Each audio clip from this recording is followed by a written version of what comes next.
Hello students, मैं विशेष श्रीवास्तव आज आपके बीच क्लास 12 का चैप्टर है वैद्युत आवेश और क्षेत्र, और इसका एक टॉपिक है कि वैद्युत द्विध्रुव की निरक्षीय रेखा पर स्थित किसी बिंदु पर वैद्युत क्षेत्र, ये आपका टॉपिक है। फिगर आपको सामने दिया गया है। तो इस फिगर में क्या है, एक वैद्युत द्विध्रुव है AB, जिसके आवेश क्या है, माइनस का Q और प्लस Q है। इसमें वैद्युत क्षेत्र की तीव्रताएं क्या है, E1 और E2 है। इसके लंबार्धक रेखा के बिंदुओं से दूरी पर एक बिंदु क्या है P, जिस पर आपको वैद्युत क्षेत्र की तीव्रता ज्ञात करनी है। तो देखिए इसमें है क्या, इसमें क्या है, हम मानेंगे कि मान बिंदु P क्या है, वैद्युत द्विध्रुव AB की लंबार्धक रेखा पर उसके मध्य बिंदु O से दूरी पर एक बिंदु क्या है, P स्थित है। अब वैद्युत द्विध्रुव के आवेश क्या है, प्लस Q और माइनस Q के कारण बिंदु P पर जो है, जो वैद्युत क्षेत्र की तीव्रताएं हैं वो क्या है, E1 और E2 है। तो देखिए इसमें क्या है, इसमें मानेंगे कि माना बिंदु P क्या है, हमारे पास एक बिंदु क्या है, ये P है, जो वैद्युत द्विध्रुव AB की लंबार्धक रेखा पर, तो क्या है, माना बिंदु P वैद्युत द्विध्रुव क्या है, इसमें AB वैद्युत द्विध्रुव AB की लंबार्धक यानी कि लंब अर्धक या लंबार्धक रेखा पर, लंबार्धक रेखा पर उसके मध्य बिंदु क्या है, O, मध्य बिंदु O से R मीटर की दूरी पर, मध्य बिंदु O से R मीटर की दूरी पर, मध्य बिंदु O से स्मॉल r मीटर की दूरी पर स्थित है। कौन स्थित है, बिंदु P।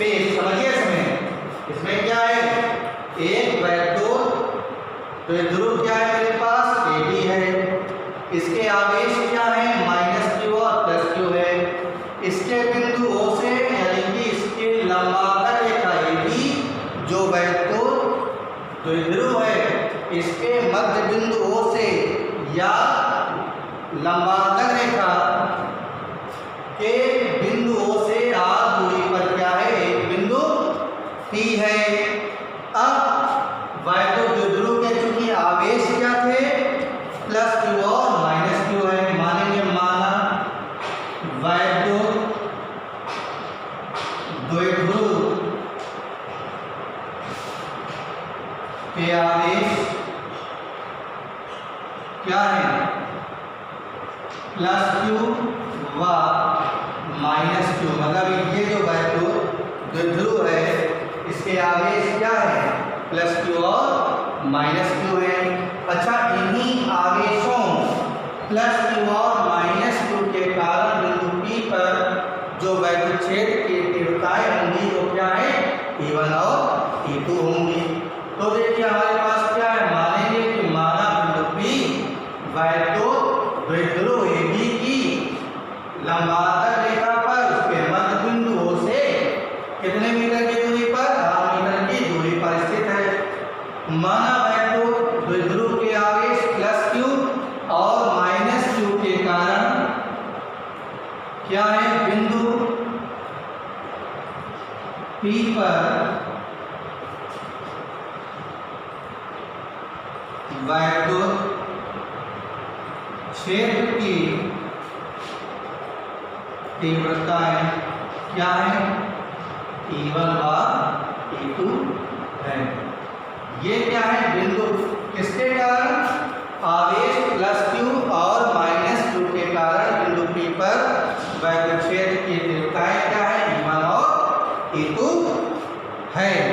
अब देखो ये जो बिंदु P है इसकी आवेश प्लस q और माइनस q से दूरी क्या होगी? आवेश देखो ये बिंदु, यहाँ पे लिखेंगे कि बिंदु P की आवेश प्लस q व माइनस q से दूरियां क्या बनेंगी? देखो भैया ये dp और ap हमको निकालना है। dp is equal to ap क्या लगाएंगे? इसमें लगा देते हैं पाइथागोरस प्रमेय। क्या लगाएंगे? दूरियां ऐसे लिख सकते हैं, यहाँ लगा दे पाइथागोरस प्रमेय से। तो देखो भैया पाइथागोरस की प्रमेय क्या होती है? कर्ण स्क्वायर बराबर आधार स्क्वायर प्लस लंब स्क्वायर। ये है तुम्हारी पाइथागोरस प्रमेय। तो देखो भैया क्या कर ले इसमें, आइए देखिए यहाँ पे AP और BP में हम लगा ले। तो देखो AP, अच्छा ये ध्रुव ये क्या होगी? देखो ये लंबाई है इसकी आधी हो गई, इसकी क्या होगी? आधी एल हो गई। इससे ये भी क्या बनेगा? Under root R square plus A square. कैसे? अब इसमें लगा दो त्रिभुज ए ओ पी में, ठीक है, तथा ऐसे लगा दे पीओ पी में। तो देखो भैया दोनों में पाइथागोरस प्रमेय, पाइथागोरस प्रमेय कहती है, यहाँ लगा दे पाइथागोरस प्रमेय से। तो ये होता है कर्ण स्क्वायर बराबर आधार स्क्वायर और प्लस लंब स्क्वायर। तो कर्ण किसका है? इसका क्या AP और BP है। तो कर्ण क्या बनेगा? AP इज इक्वल टू क्या बन जाएगा? BP। आधार अगर इसको ऐसे त्रिभुज AOP में सबसे पहले ले ले तो देखो ये AOP में कर्ण कितना है? AP square. यहाँ पे ऐसे लिख दे। अच्छा अभी यहाँ पे यहीं पर करेंगे। तो AP स्क्वायर देखो कितना हो जाएगा? OA स्क्वायर और प्लस का बन जाएगा OP स्क्वायर। तो AP स्क्वायर OA कितना है? देखो OA कितना है? A स्क्वायर और ये कितना है? R square. तो AP स्क्वायर साइड में गया तो क्या बन गया? अंडर रूट बन गया। तो under root R square plus A square. ये किसकी वैल्यू है? AP की। इसी तरीके से चूंकि इसमें देखिए ये और ये दोनों बराबर है, इसका मतलब है कि AP बराबर क्या है? BP। अगर AP और BP क्या है? मेरा दोनों बराबर है। तो इस कंडीशन में हम क्या लिखेंगे कि under root R square plus A square, यानी AP is equal to BP। ये क्या बन गया? Under root R square plus A square. इस कंडीशन में हमारे पास देखिए इसमें दो वैल्यू छेद के होता है, E1 और E2। तो दोनों ही कंडीशन से देखो मेरा क्या बनता है? E equal to 1/4 pi epsilon naught, 1/4 pi epsilon naught. के क्या होता है? कांस्टेंट होता है परावैद्युतांक के। Q अपॉन R स्क्वायर होता है। तो R का मतलब है ये कितना है? R square plus A square, ये अंडर रूट में है और ये कितना है? इसका स्क्वायर है। तो इस कंडीशन में देखिए क्या बनता है? अंडर रूट का मतलब क्या होता है? 1/2। तो E1 बराबर बन जाएगा 1/4 पाई एप्सिलॉन नॉट के Q upon R square plus A square. ये स्क्वायर अंडर रूट का मतलब कितना? 1/2 से 2 कैंसिल हुआ। तो E1 बराबर मेरा बना 1/4 पाई एप्सिलॉन नॉट के। ये बन गया मेरा Q upon R square plus L square. ये है मेरी पहली वैल्यू। अच्छा E1 देखो BP की ओर है ना, और E2 किस ओर है? AP ओर है। तो यहाँ पे E1 equal to 1/4 pi epsilon naught के Q upon R square plus A square. ये बनता है मेरा BP दिशा में। किस दिशा में? BP दिशा में। इसी तरीके से अगर हम E2 निकालते हैं, क्या निकाले? E2। तो देखो क्या बनेगा? आइए E2 क्या बन जाएगा? 1/4 पाई एप्सिलॉन नॉट के ये Q upon R square plus L square, ये भी बन जाएगा, ये किस दिशा में बन जाएगा, ये की दिशा में। ठीक है, तो ये जो वैल्यू मेरी बनी E1 और E2 की वैल्यू हमारी यहाँ से तैयार हो गया। देखिए इस फिगर में तो हम डाल देते हैं, एक फिगर और मेरे पास है, ये सामने दिया गया है। अब इसमें देखिए क्या है, E1 और E2 चूंकि दोनों ही वैल्यू छेद की तीव्रता है, इसलिए जो है दोनों के मान क्या होंगे, समान होंगे, यानी कि एक जैसे होंगे। तो इसमें तो E1 और E2 क्या है, एक जैसे समान, लेकिन ये दिशाएं भिन्न भिन्न है कुछ, है ना। एक ऐसे चला गया था और एक इस साइड में जो है चला गया था, ये था E1 और ये था E2, यानी कि दो वैल्यू छेद की तीव्रताएं थी, वो क्या थी, एक जैसी थी जो है, लेकिन इनकी दिशा क्या है, वो भिन्न भिन्न है, यानी कि अलग अलग है, विपरीत दिशाओं में है। अच्छा, अगर चूंकि ये जो E1 और E2 क्या है, इनके मान क्या है, बराबर हैं और इनकी दिशाएं क्या है, भिन्न भिन्न है, इसलिए हम क्या करेंगे, E1 और E2 को AB के लंबवत व समांतर घटकों में वियोजित करेंगे, और वियोजित करने पर E1 sin थीटा और E2 sin थीटा, ये दोनों ही क्या है, एक जैसे हैं, यानी कि परिमाण में क्या है, बराबर है, परंतु इनकी दिशाएं क्या है, विपरीत हैं। अगर इनकी ये परिमाण में बराबर है परंतु इनकी दिशाएं विपरीत है, इसलिए ये दोनों क्या होंगे, निरस्त हो जाएंगे, और E1 cos थीटा और E2 क्या, E2 cos थीटा एक ही दिशा में होने के कारण आपस में जुड़े रहेंगे। ठीक, तो ये था इस फिगर से बात। तो इसमें क्या क्या मैंने बताया कि E1, और सबसे पहले हमने बताया कि चूंकि E1 व E2 के मान क्या है, परस्पर बराबर है। समझते जाइए, E1 और E2 के मान क्या है, परस्पर बराबर है, लेकिन क्या है, इनकी दिशाएं भिन्न भिन्न है, परंतु इनकी दिशाएं कैसी हैं, भिन्न भिन्न है, भिन्न भिन्न है। E1 और E2 के मान कैसे हैं, बराबर हैं, परंतु इनकी दिशाएं कैसी हैं, भिन्न भिन्न हैं। अब अगर इनकी दिशाएं भिन्न भिन्न हैं तो हम क्या करेंगे, E1 और E2 को लंबवत और समांतर दो प्रकार के घटकों में वियोजित करेंगे। तो हम क्या कर लें, E1 और E2 को लंबवत और समांतर घटकों में वियोजित करने पर E1 व E2 को क्या कर लें, AB के लंबवत व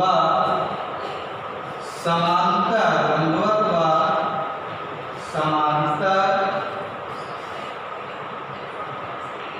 घटकों में वियोजित करने पर। अब अगर हम क्या कर लें, E1 और E2 को AB के लंबवत व समांतर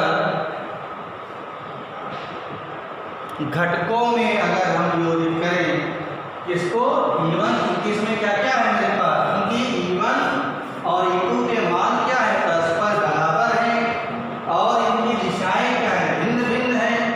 अगर E1 और E2 के मान क्या है, बराबर हैं और इनकी दिशाएं क्या है, भिन्न भिन्न हैं, तो हम क्या करें, E1 और E2 को AB के लंबवत व समांतर घटकों में वियोजित करने पर, मतलब जब भी हम जब E1 और E2 को हम लंबवत और समांतर जो है घटकों में वियोजित जो है करेंगे, तो उस कंडीशन में देखिए A1 sin थीटा ऊपर की ओर है, A2 sin थीटा क्या है, नीचे की ओर है, दोनों क्या है, इनके परिमाण यानी कि इनके मान तो क्या है, बराबर है, परंतु क्या है, इनकी दिशाएं क्या है, एक दूसरे के विपरीत है ना।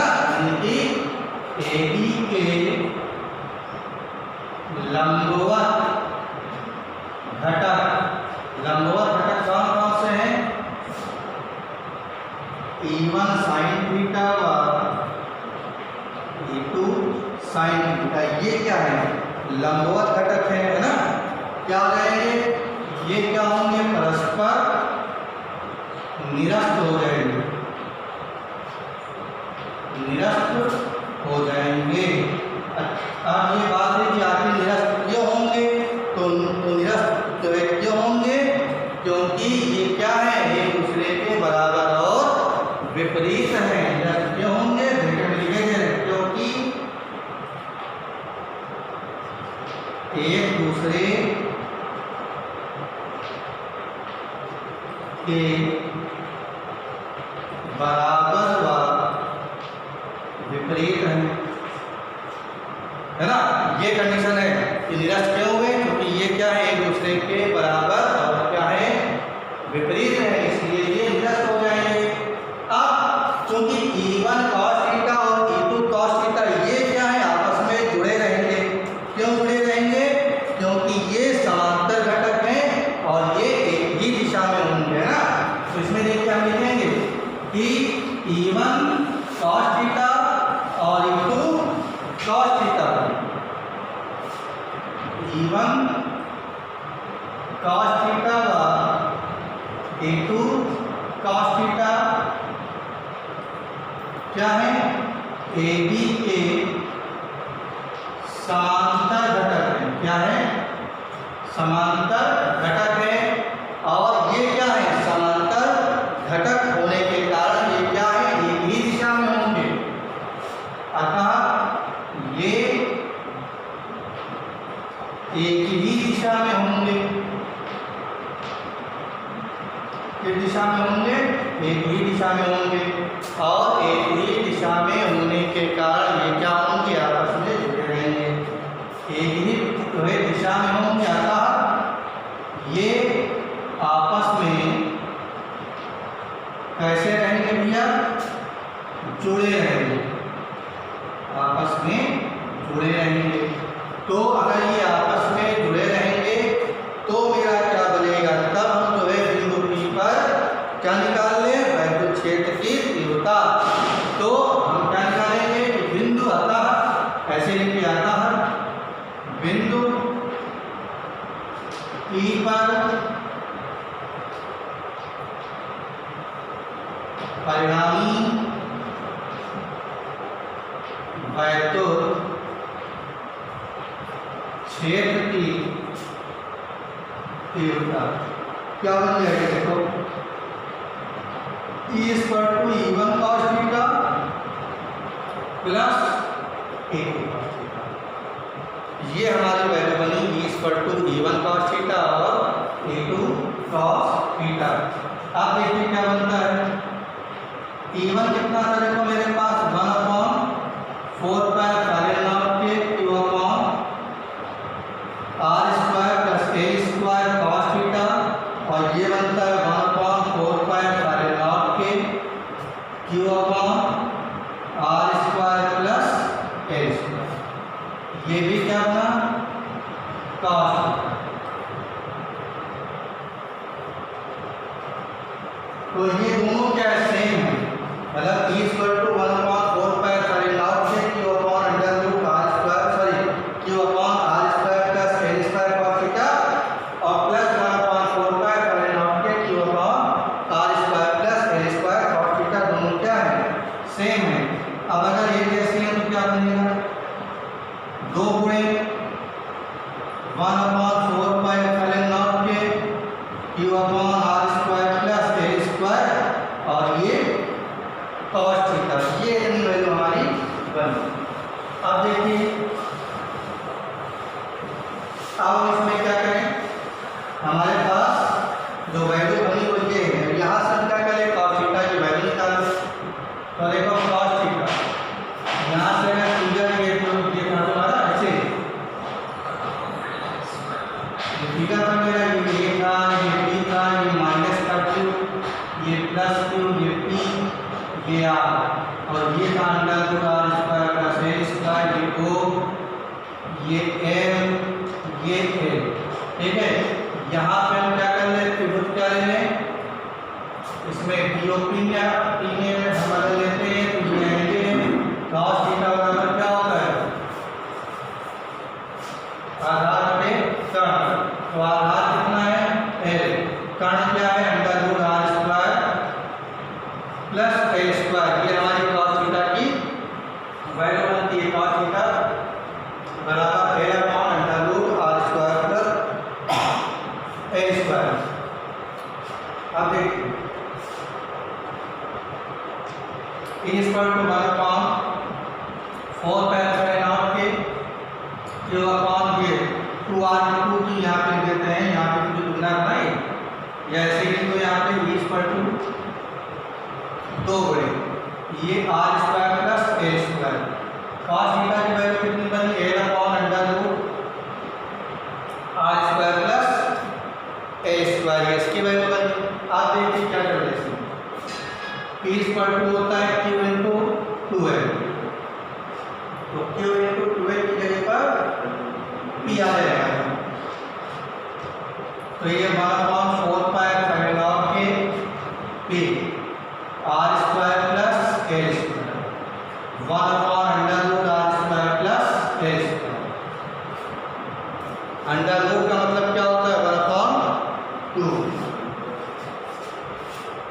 अंडर रूट का मतलब 1 अपॉन 2। तो देखिए e equal to 1 upon 4 pi epsilon naught के p upon r square plus L square, ये बन गया r square plus L square की पावर कितना 1 अपॉन 2, 1 प्लस 1 अपॉन 2 क्या बन गया, e equal to 1 upon 4 pi epsilon naught के p upon r square plus L square 1 plus 1 upon 2, 2 1 जा 2, 2 और 1 3। तो e इक्वल टू कितना बन गया 1 अपॉन 4 पाई एप्सिलॉन नॉट के, ये बना p upon r square plus L square की पावर कितना बना, तो 3 अपॉन 2। अब देखिए इसमें क्या कर ले हम, इसमें मान लें कि r की तुलना में एक बहुत छोटी राशि है या एक बहुत अल्प है, अतः r स्क्वायर की तुलना में L स्क्वायर उससे भी छोटा होगा। तो देखिए क्या कर ले, r की तुलना में L बहुत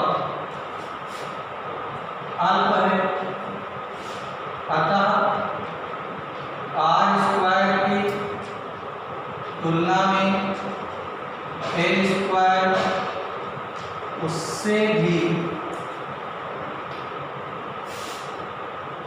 अल्प होगा, अतः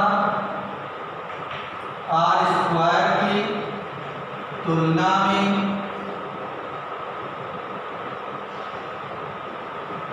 क्या कर ले, L स्क्वायर को नगण्य मानने पर, अगर नगण्य मान ले तो देखो क्या बन जाएगा, e equal to 1 upon 4 pi epsilon naught के p अपॉन r स्क्वायर बड़े 3 अपॉन 2 से 2 कैंसिल हो गया, ठीक है। अब क्या बन गया, e equal to 1 upon 4 pi epsilon naught के p अपॉन r क्यूब। यहाँ क्या कर ले, वायुय निर्वात के लिए k की वैल्यू कितनी मान ले, 1 मान ले, तो ये बन जाएगा e equal to 1 upon 4 pi epsilon naught p upon r cube newton पर कूलम। ये है तुम्हारा